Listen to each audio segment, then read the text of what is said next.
If you look at it as a pyramid, the goals in the middle. And, so you have to start from the bottom, developing career plan, then action items, and then you go up to assess, your progress periodically and celebrate successes. And then you please keep in mind that you may have to have, sometimes side track that may be even better than the track you were looking for. And that's why you have to be open-minded. And this is not a train track that you go in one direction on one line, and that may not have other options. But nevertheless, you have at least to plan to be consistent in one direction. And if something came that is good, that is suitable for you, that may suit your future plans or your aspiration, then you take it. Now, so that you put the roadmap for your career, then you have to do two things. One is personal development, and the second thing is external support. The personal development will be by knowing, if we look here in the personal development side, in the left side of the screen, so you develop your career plan, and then you find out that you need certain skills. So if you want to become associate professor, then professor in the university, you need to write papers, then you need the skills of writing. And then you have to continue professional development as you go on, but very critical that you maintain life-work balance. You have to have self-preservation and then be consistent, persistent, and disciplined. You have to learn to unlearn and relearn and reinvent yourself.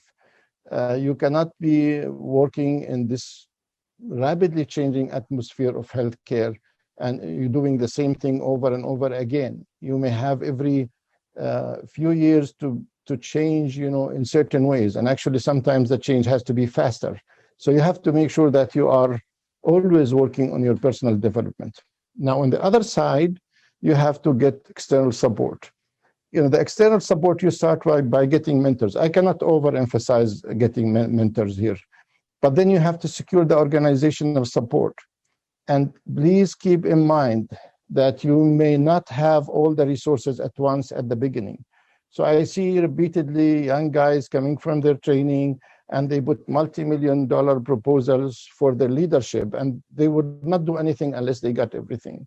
And the best way to do is to prove yourself and build on it and so on. And once you have credibility, resources will come. And, because many times, the administration may invest in something and it will not go anywhere. So do not expect upfront investment on everything you want to do. But at least you have to have the same mindset or roadmap for the organization to see where you are going to fit your career plan or your future plans to be alongside the organization plan and not competing directions. You join teams. Teams are critical, and then identify people within the organization with shared vision within the organization and outside the organization, and enlist supporters who may not share the vision, but they are supportive for you. They are good resources for you in different ways.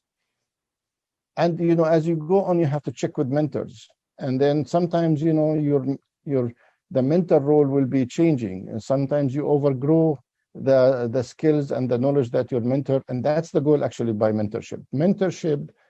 The mentor should be able to push the mentees to become in a better position than himself, at least in the area that his mentee is working on.